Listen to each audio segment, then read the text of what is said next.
नमस्कार. आवाज महाराष्ट्राच्यामध्ये तुमचं सगळ्यांचं स्वागत. आज आपण चर्चा करणार आहोत मराठा आरक्षणाच्या मुद्द्यावरती. कारण मराठा आरक्षणावरती आपण पाहिलं की काल सुप्रीम कोर्टामध्ये सुनावणी होती. ती सुनावणी सलग चालणार होती, पण ही सुनावणी याचिकेवरती घेतल्यानंतर सुप्रीम कोर्टाने पुढची तारीख 5 फेब्रुवारी अशी दिली. त्यामुळे सातत्याने न्यायालयामध्ये जो पाठपुरावा केला जातोय किंवा न्यायालयापुढे जे मुद्दे मांडले जात आहेत याच्यावरून वेगवेगळ्या चर्चा सुरू झाल्या की मराठा आरक्षणामध्ये येणारे अडथळे नेमके कोणते आहेत. मग ACBCचा मुद्दा समोर येतो.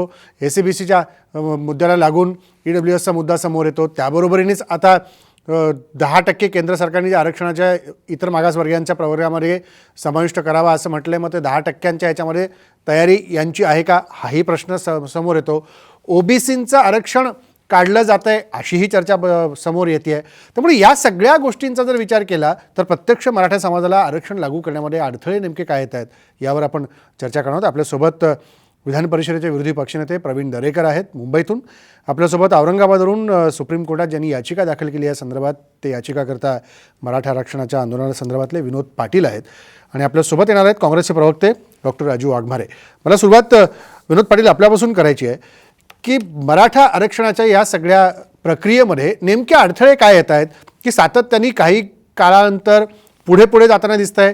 न्यायालय देखील वेगवेगळ्या पद्धतीने मुद्दे समोर मांडत असताना बाजू कुठतरी सरकारची आपल्याला सरकारकडून मांडली जाणारी ही कमकुवत वाटते. काय तफावती जाणवत आहे त्याच्यात?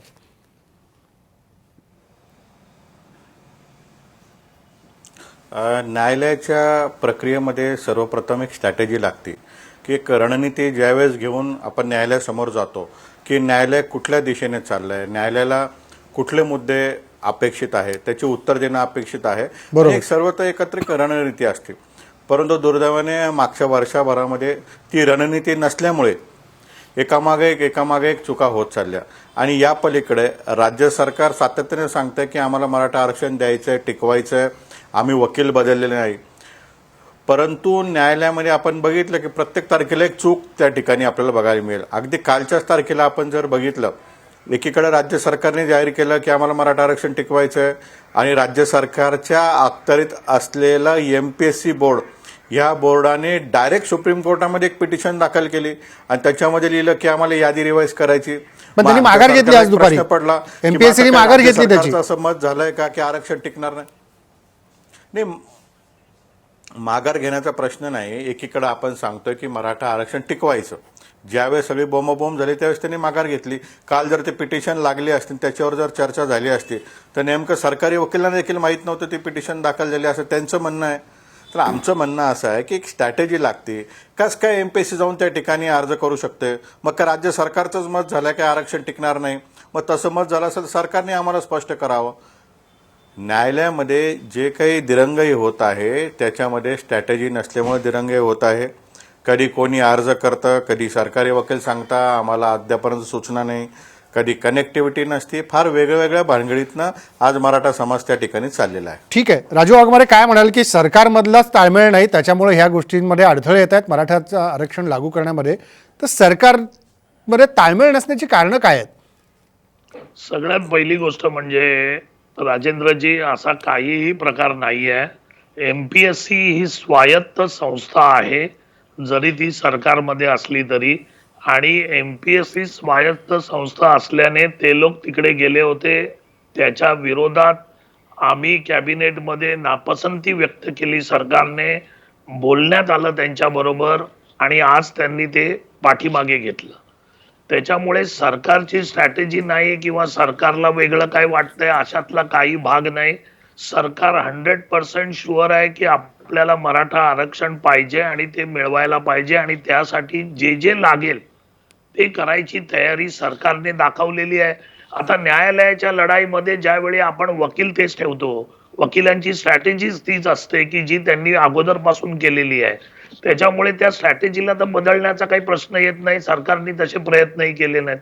त्याच्यामुळे त्या पद्धतीने जायला पाहिजे ज्या पद्धतीने आज मराठा आरक्षणासाठी आपली भूमिका, सगळ्यांची भूमिका, महाराष्ट्रातील सगळ्या पक्षांची भूमिका आहे की मराठा आरक्षण मिळालं पाहिजे आणि त्या दृष्टीने सरकारचेही प्रयत्न आहेत.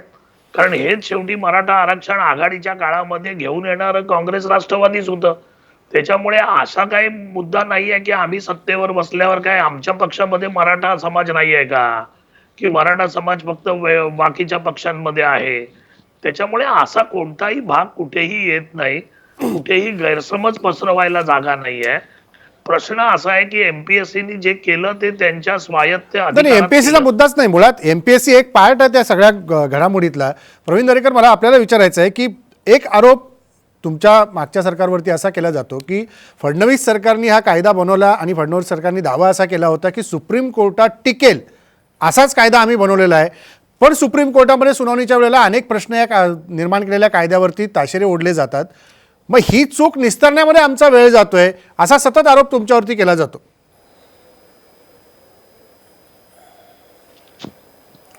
हे कसं आहे, नाचता येईना अंगण वाकडं.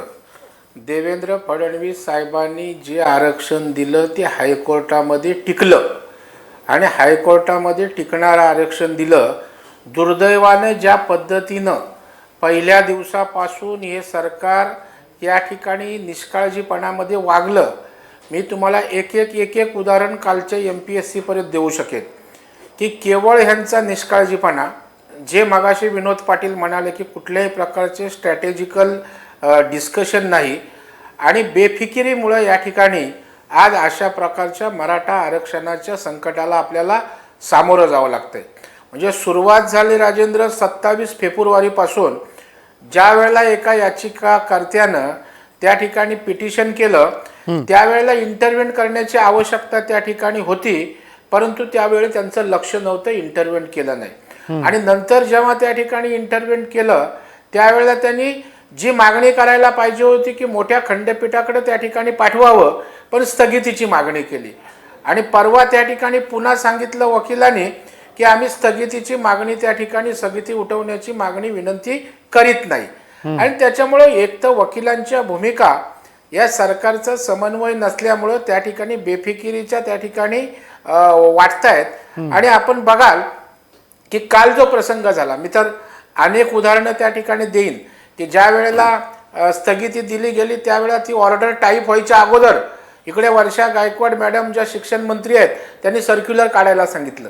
केवढी घाई, यांची भावना आहेत ना, मानसिकता त्या ठिकाणी कळते. परवाही त्या ठिकाणी सांगितलं EWS मध्ये त्या ठिकाणी शिफ्ट व्हा म्हणून. म्हणजे त्या ठिकाणची केस कशी वीक होईल अशा प्रकारच्या कृती यांच्या सातत्यानं होताना या ठिकाणी दिसत आहेत. आता MPSCच्या बाबतीत मगाशी आमचे मित्र राजू वाघमारे म्हणतात की ही स्वायत्त संस्था आहे, मग कॅबिनेटला कशासाठी निर्णय घेतलात, कॅबिनेटला का थांबवलं? याचा अर्थ कॅबिनेटला अधिकार आहे, सरकारला अधिकार आहे. आणि मग जर एवढा संवेदनशील विषय आहे तर तुम्ही काय झोपा काढत होतात का, की झोपेचं सोंग घेतलं होतात? मला सांगा की त्या ठिकाणी सातत्यानं लोकसेवा आयोगाची भरती प्रक्रिया सर्वोच्च न्यायालयामुळे थांबली होती. त्यावेळेला बाकीच्या उमेदवारांचं नुकसान होऊ नये अशा प्रकारचं पत्र काय करावं म्हणून विचारणा शासनाला केली होती, परंतु त्याचं उत्तर होय नाही दिलं, नाही दिलं. आपण या प्रश्नांचं उत्तर म्हणजे घेऊ. शासनाला माहित नव्हतं का? प्रवीणजी येतो तुमच्याकडे. डॉक्टर वाघमारे उत्तर द्या. माहित मी येतो, त्याचं उत्तर घेऊ आपण, त्याचं उत्तर घेऊ. तुम्ही जे मुद्दे मांडता डॉक्टर वाघमारे उत्तर द्या. नाही कसं आहे राजेंद्रजी, आता काय ते नाचता येईना अंगण वाकडे म्हणजे आता काय फडणवीस साहेबांना खूप नाचता येतं अशातला भाग झालेला आहे. आता ते जर व्यवस्थित नाचले असते तर सुप्रीम कोर्टामध्ये तुम्ही बोलता त्याप्रमाणे ना ताशेरे ओढले असते ना तिथे काय प्रॉब्लेम आले असते.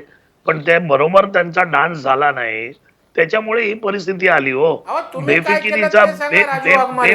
बेफिकिरीचा वर्षभरात प्रश्न जो काय केलं म्हणताय, त्याचा तुम्ही मला लेखा बोलू द्या ना, मला दरेकर साहेब मला बोलू द्या. काय आहे की बेफिकिरी कशी काय होऊ शकते हो? आमच्या उपसमितीच्या अध्यक्ष आदरणीय अशोकरावजी चव्हाण साहेबांनी संघटनांबरोबर सगळ्यांबरोबर मिटिंग घेतल्या, कशी बेफिकिरी मी सांगतो, मला त्यांच्याशी वेळ द्या. त्यांच्याशी चर्चा केल्या, त्यांची मतं ऐकून घेतली. आता जे कोर्टामध्ये वकील ज्यावेळी कोर्टामध्ये उभे राहून एखादी डिसिजन घेतात तर तेच वकील आहेत ना जे यांनी केले होते. आम्ही तर त्यांना कोर्टातल्या डिसिजनला त्यांना सांगू शकत नाही की तुम्ही काय बोलायला पाहिजे आणि काय नाही, कारण त्या पद्धतीने त्यांनी त्यांचा निर्णय घ्यायचा असतो. त्यांना आपल्या सगळ्या गोष्टी आपण पुरवलेल्या असतात. विलंब कशामुळे झाला डॉक्टर वाघमारे? जर ही परिस्थिती असेल तर विलंब कशामुळे झाला? विलंब कशामुळे झालेला नाही, सुप्रीम कोर्टाच्या डिसिजन महाविकास आघाडीचं सरकार आल्यानंतर राजेंद्रजी पूर्ण जबाबदारीने मी बोलतोय, जरा आपण सगळ्या जर डिसिजन महाराष्ट्राच्या बाबतीतल्या सुप्रीम कोर्टाच्या आपण तपासून बघाल तर आपल्याला एक वेगळेपणाच्या डिसिजन सगळ्या प्रकरणांमध्ये दिसतील. त्याच्यात मराठा आरक्षण पण आहे. आणि याचा विचार आपण करायला पाहिजे की असं का वागतंय सुप्रीम कोर्ट, ज्यावेळी आम्ही ओरडून सांगतोय की हजारो लाखो मुलांचं भवितव्य धोक्यामध्ये आहे. तुम्ही डिसिजन घ्या, तुम्ही सांगा, तुम्ही सगळे निर्णय घ्या. त्यावेळी पण जे सुप्रीम कोर्टाच्या कोर्ट भूमिकेवर सांगते शंका आहे डॉक्टर वाघमारे, आपल्याला कोर्टाच्या भूमिकेवर शंका आहे? नाही नाही, बघा ना, माझं स्पष्ट मत आहे काय आहे, की जेव्हा लाखो तरुणांचं आयुष्य आज दावणीला बांधलेलं आहे, ह्या परिस्थितीची जाणीव राज्य सरकारने सुप्रीम कोर्टाला करून दिली. पण एवढी ठीक आहे. जाणीव करून सुद्धा सुप्रीम कोर्ट जर त्याच्यावर निर्णय घ्यायला स्थगिती देत असेल तर याचा अर्थ काय काढणार आहे आपण? ठीक आहे प्रवीण दरेकर, उत्तर द्या, ब्रेक घ्यायचा मला.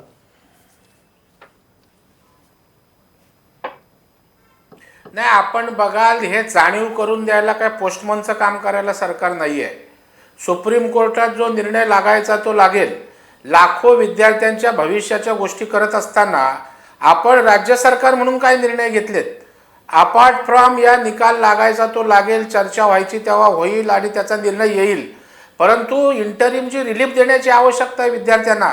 त्या संदर्भात राज्य सरकारने काय निर्णय केले, त्या संदर्भात कॅबिनेटने काय निर्णय घेतले. उलट पक्षी त्या ठिकाणी आपण बघाल की तुमचा जो निष्काळजीपणा कसा आहे, मी पहिल्या दिवसापासून आपल्याला सांगू शकेल. पहिला वकिलांनी तारखेलाच उपस्थित नाही राहिले. कोणाची जबाबदारी आहे वकील तारखेला हजर करण्याची? नंतर दस्तऐवजच त्या ठिकाणी वकीलने आम्हाला उपलब्ध शासनाने केले. कोणाची जबाबदारी त्या ठिकाणी आहे? आणि मगाशी राजू वाघमारे बैठकांचं बोललात. आमचे चंद्रकांत दादा ज्या वेळेला समितीचे अध्यक्ष होते, किंबहुना देवेंद्रजी सीएम, आठवड्यातनं 2-2, 4-4 बैठका व्हायच्या. विचारा मराठा समन्वयकांना किंवा वेगवेगळ्या संघटनेच्या नेत्यांना. विरोधी पक्षनेत्या मी येतो डॉक्टर, ब्रेक नंतर तुमच्याकडे येतो. बैठकीला त्या ठिकाणी बोलावलं नाही. ब्रेक नंतर मला देवेंद्रजी असताना त्या ठिकाणी सातत्यानं बैठका होत होत्या. हाच मुद्दा मला ब्रेक नंतर पुढे न्यायचा. दरेकरजी, आम्हाला किती बैठका झाल्या सांगा. दरेकरजी, हाच मुद्दा ब्रेक नंतर पुढे न्यायचा. आलं आपल्याकडून काय झालं नाही की मग सांगायचं आता केंद्राशी बोला म्हणून. ठीक आहे, हाच मुद्दा मला ब्रेक नंतर पुढे न्यायचा. कारण EWSच्या माध्यमातून आता जी ॲडमिशनची प्रक्रिया काही दिवसांपासून चालू झाली आहे, याच्यात अनेक विद्यार्थ्यांना वेगवेगळ्या समस्यांना सामोरं जावं लागतं. विनोद पाटलांना या मुद्द्यापासून मला ब्रेक नंतर चर्चेला सुरुवात करायची.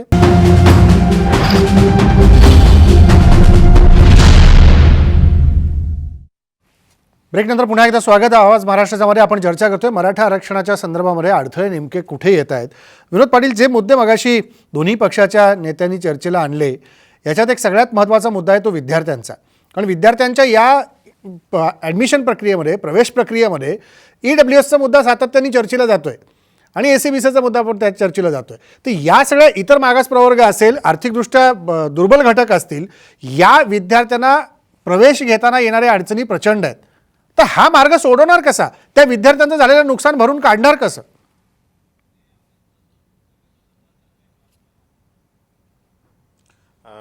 मी आपल्याला स्पष्टपणे सांगतो की आता भारतीय जनता पार्टीची भूमिका त्यांनी मांडली, काँग्रेस पक्षाची भूमिका त्यांनी मांडली. प्रॉब्लेम असा आहे की मराठा समाज म्हणून कोणीच भूमिका मांडण्यासाठी कुठलाच पक्ष त्या ठिकाणी तयार नाही आहे. आम्ही 3 पर्याय माननीय राज्य सरकारला दिले होते. एक पर्याय आम्ही दिला होता की सुपरन्युमरी पद्धतीचा वापर राज्य सरकारने करावा.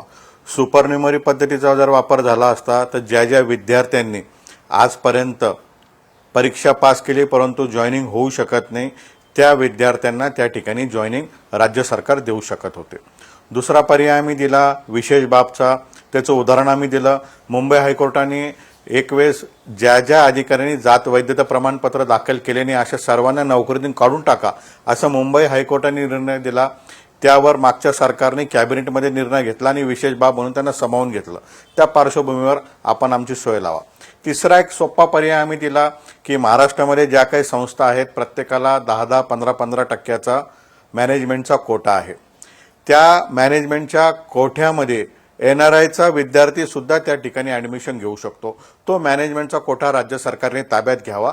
जोपर्यंत न्यायालयाचा निर्णय लागत नाही तोपर्यंत विद्यार्थ्यांना त्या ठिकाणी ॲडमिशन देण्यात यावं. सुपरन्युमरी पद्धत विशेष बाबमध्ये आमचा नोकऱ्यांचा प्रश्न मिटतो. मॅनेजमेंटच्या कोट्यामध्ये जे काही मराठा आरक्षणाला 12% आहे तो मॅनेजमेंटच्या कोट्यामध्ये प्रश्न मिटतो. परंतु प्रॉब्लेम असा आहे की माननीय न्यायालयाने ज्यावेळेस सांगितलं की आजपर्यंत झाल्यावर गोष्टीवर आम्ही हस्तक्षेप करणार नाही, ते असताना देखील आज एकही अधिकारी राज्य सरकारच्या वतीने किमान 2 विद्यार्थ्यांना सुद्धा जॉईनिंग देण्यासाठी तयार नाहीये. प्रत्येक पण याची अधिकाऱ्यांचं कारणं एकच काय? म्हणणं आहे की याच्यामध्ये मुळात कंटेम हे- होईल. असे लाखो प्रकरण ज्यावेळेस राज्य सरकारला करावे वाटतं, मला हाच मुद्दा विनोद पाटील तुम्ही जो हेच मी उपस्थित आपल्याला केला सांगतो, हे सोयीचं कारण याच्यामध्ये आहे. हाच मुद्दा मला राजू वाघमारेंना विचारायचा आहे. सरकार पक्षाचे ते प्रवक्ते आहेत, याचं कारण काय राजू वाघमारे? तुम्ही ऐकली तक्रार विनोद पाटलांनी काय केली की सरकार पक्षातले सत्ताधारी पक्षातले तुम्ही प्रवक्ते आहात, अधिकारी जर ऐकत नसतील आणि असं नुकसान होत असेल तर त्याला कारण काय की अधिकाऱ्यांना मार्ग दाखवण्याचं काम तरी सरकार करणार की नाही? नाही असं असं जे ज्या पद्धतीने सांगितलं जात आहे ती पद्धत चुकीची आहे, असं कोणत्याही परिस्थितीत नाही आहे. पहिला मुद्दा असा आहे, त्या एसीबीटीच्या बाबतीमध्ये 2 ते 3 मराठा संघटनांच्या ज्या भूमिका आहेत त्या परस्पर विरोधी भूमिका आहेत आणि त्यांच्याशी ज्यावेळी बोलण्याचा प्रयत्न केला जातो त्यावेळी प्रत्येकाची भूमिका ही परस्पर विरोधी आहे. की त्यांना अर्धे जण म्हणतात की त्या पद्धतीने करू नका, काही जण म्हणतात तुम्ही त्याचा आधार घ्या.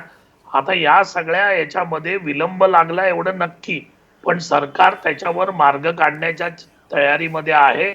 सरकारचा विचार चालू आहे आणि त्याच्यातून आम्ही नक्कीच मार्ग काढू की जेणेकरून विद्यार्थ्यांचं नुकसान होणार नाही आणि त्या दृष्टीने आमचे प्रयत्न आहेत. असं काही नाही आहे की सरकार हातावर हात ठेवून बसलेलं आहे. आमचा त्याच्या बाबतीत कोर्टाचा निर्णयाचे काय परिणाम होतील, आपण घेतलेल्या निर्णयाचं काय होईल, त्याचे काय परिणाम होतील हे तपासून बघून सगळ्यांच्या सोयीसाठी आणि सगळ्यांच्या भवितव्यासाठी चांगला निर्णय महाविकास आघाडी नक्कीच घेईल आणि महाविकास आघाडीचे त्या दृष्टीने प्रयत्न चालू आहेत. दरेकर साहेब, पटते का?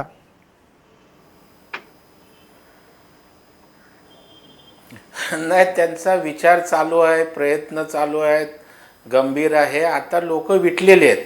आता मराठा समाजाच्या आता राजू वाघमारे पण आपली जबरदस्तीनं आपल्या पक्षाची सरकारची भूमिका रेटण्याचा प्रयत्न करत आहेत. मला साधा प्रश्न आहे की 27 फेब्रुवारीपासूनच्या आजच्या क्षणापर्यंत आपण काय काय केलं? कोर्टाच्या तारखा आल्या शासन म्हणून, काय केलं त्याची एक श्वेतपत्रिका जाहीर करा. म्हणजे आपण त्या ठिकाणी निष्काळजीपणा केला आहे की टेक्निकली लीगल त्या स्तरावर आपण काळजी घेतले आणि त्यावर उपाय काढण्याचा आपण प्रयत्न केला आहे. आपण बघाल की कोर्टामध्ये प्रकरण असताना सरकार मायबाप त्या ठिकाणी वेगळा निर्णय घेऊ शकतं. न्यायालयाच्या निर्णया व्यतिरिक्त मुलांना सवलती देण्यासाठी, ज्याचा उल्लेख विनोद पाटलांनी मगाशी केला की कॅबिनेट निर्णय घेऊन, राज्य सरकार निर्णय घेऊन त्या विद्यार्थ्यांसंदर्भात सरकार म्हणून निर्णय घेऊ शकतं आरक्षणाचा निकाल लागेपर्यंत. परंतु अशा प्रकारचा मध्यम मार्ग काढण्याचा सुद्धा प्रामाणिक प्रयत्न कुठल्याही ठिकाणी त्या ठिकाणी झाला नाही. आणि त्याच्यामुळे राजू वाघमारे साहेब किती जरी बोलले, आता ते आमचे मित्र आहेत का, आमचे विरोधक पक्षीय जरी असले, त्यांना आज ही भूमिका निभावावीच लागते. पण राजू वाघमारे साहेब आज महाराष्ट्रामध्ये जरा कानोसा घ्या. आज त्या ठिकाणी जालनामध्ये साष्ट पिंपळगावला त्या ठिकाणी महिला आज हजारोच्या संख्येनं रस्त्यावर उतरलेत आणि आता आंदोलन त्या ठिकाणी मोठ्या प्रमाणावर सुरू व्हायला लागलंय की आता तुमच्या भूमिकेवर लोकांचा संशयच आहे. म्हणजे एसईबीसी काढून ईडब्ल्यूडी मयस मध्ये प्रवेश घ्या. आता एमपीएससीच्या राजू वाघमारे, थोडक्यात मला विनोद पाटलांकडे जायचा वेळ संपला. आपल्याला माहित नाही किंवा पत्र आलं होतं द्यायला उत्तर नाही आणि त्याच्यामुळे आपल्याला आपला निष्काळजीपणा आता प्रत्येक वेळेला त्या ठिकाणी डॉक्टर, थोडक्यात 30 सेकंद. होतोय. आता काही सांगू नका, नाही, कसं आहे कारण माहिती आहे फॅक्ट का? आणि फिगर जे आमचे मित्र आहेत प्रवीण ते समोर दरेकर जी आहे. बोलतायत त्या प्रश्नाला कंप्लीट आमचा विरोध आहे. सरकार अगदी गंभीरपणे या गोष्टीमध्ये काम करतंय. मराठा संघटनाच्या भूमिका वेगवेगळ्या झालेल्या आहेत. काही मराठा संघटना एसीबीसीच्या मार्गातून बोलतायत, काही मराठा संघटना त्याच्या विरोधात बोलतायत. त्याच्यामुळे भूमिका कशा पद्धतीने घ्यायची, सगळ्यांचा समन्वय करून सगळ्यांना एकत्र आणून भूमिका घेण्याचा सरकारचा प्रयत्न आहे आणि त्या दृष्टीने सरकार प्रयत्न करतंय. सरकारवर संशय घेण्याचा प्रश्नच येत नाही, कारण मराठा आरक्षणाची भूमिका सगळ्यांना एकत्रित आणेपर्यंत त्या मुलांच्या आयुष्याची माती झाली. राजू वाघमारे, त्याला कोण जबाबदार? आणि ती भूमिका घेऊनच आम्ही पुढे जाऊ आणि कोणत्याही परिस्थितीमध्ये मराठा आरक्षणाचा मुद्दा हा पूर्णपणे सोडवला जाईल आणि महाविकास आघाडी त्याच्यासाठी 100% आम्ही प्रयत्न करतोय. त्याच्यामुळे याच्यात संशय घेण्यात तसूभरही जागा नाही की महाविकास आघाडीच्या मनात त्यांच्या विचारात आणि कृतीत मराठा आरक्षण आणि मराठा आरक्षणच आहे आणि ते मिळून दिल्याशिवाय आम्ही राहणार नाही. ठीक आहे, 30 सेकंड शेवटचे. विनोद पाटील, काय वाटतं की याच्यामध्ये पुढे कसं जाईल? दरेकरची वेळ संपलाय, आपण परत ही चर्चा अशीच पुढे चालू ठेवू. 30 सेकंद विनोद पाटील. सर्वप्रथम मी स्पष्ट करतो, वाघमारे साहेब म्हणता की मराठा संघटनामध्ये एससीबीसी संदर्भात दुमत आहे. मूळ आरक्षणच एससीबीसी आहे, त्याच्यामुळे दुमत असण्याचं कारण नाही. याच्यामध्ये दोनच पर्याय आहेत की न्यायालयामध्ये स्थगिती ओबीसी एससीबीसीच्या मुद्द्यावरून दुमत झालंय, पसरवते कोण? हाच तर कळीचा मुद्दा आहे याच्यातला. विनोद पाटील, याच्यामध्ये राज्य सरकारने स्थगिती उठवण्यासाठी प्रयत्न करावा व हातामध्ये असलेल्या गोष्टी या तात्काळ राज्य सरकारने द्यावा. राज्य सरकारने सुपरनेमरी पद्धतीने द्यावं, विशेष बाब म्हणून द्यावं, मॅनेजमेंटच्या कोट्यातून द्यावं. आमचा प्रश्न लगेच मार्गी लागतो. 25 मिनिटं जर राज्य सरकार इमानी एतबारी जर बसला आमच्या विषयावर तर 25 मिनिटांमध्ये आमचा निर्णय लागू शकतो. पण प्रॉब्लेम कसा आहे की 3 पक्षाचं सरकार असल्यामुळे आणि विरोधी पक्षांनी पण त्या ठिकाणी भूमिका घेतली पाहिजे आणि राज्य सरकारला सांगितलं पाहिजे की या निर्णयामध्ये आम्ही आपल्या सोबत आहोत, आमचा प्रश्न मार्गी लागू शकतो. परंतु तसा प्रश्न आमचा आजही ऐरणीवर पडलेला आहे आणि जोपर्यंत विद्यार्थ्यांना जॉईनिंग मिळणार नाही तोपर्यंत आमचं भविष्य अंधारात आहे. धन्यवाद तुमच्या तिघांचे. प्रवीण दरेकर, डॉक्टर वाघमारे आणि विनोद पाटील, तुम्ही या चर्चेत सहभागी झालात. की पूर्ण मुद्दाच हा आहे की एससीबीसीच्या मुद्द्यावरून आरक्षणाच्या पातळीवरती आत्ता जी चर्चा सुरू आहे, अडथळे कुठे येत आहेत आणि ही अडथळ्यांची शर्यत पार करत असताना पुढे आरक्षणातले मुद्दे कसे स्पष्ट होत जाणार याची काही झलक तुम्हाला आत्ता या चर्चेत मिळाली असेल. सुप्रीम कोर्टातली पुढची सुनावणी कशी होते आणि काय नेमकी बाजू कशा पद्धतीने भक्कमपणे मांडली जाते यावरती पण आपण लक्ष ठेवून राहू. इथंच थांबू. नमस्कार.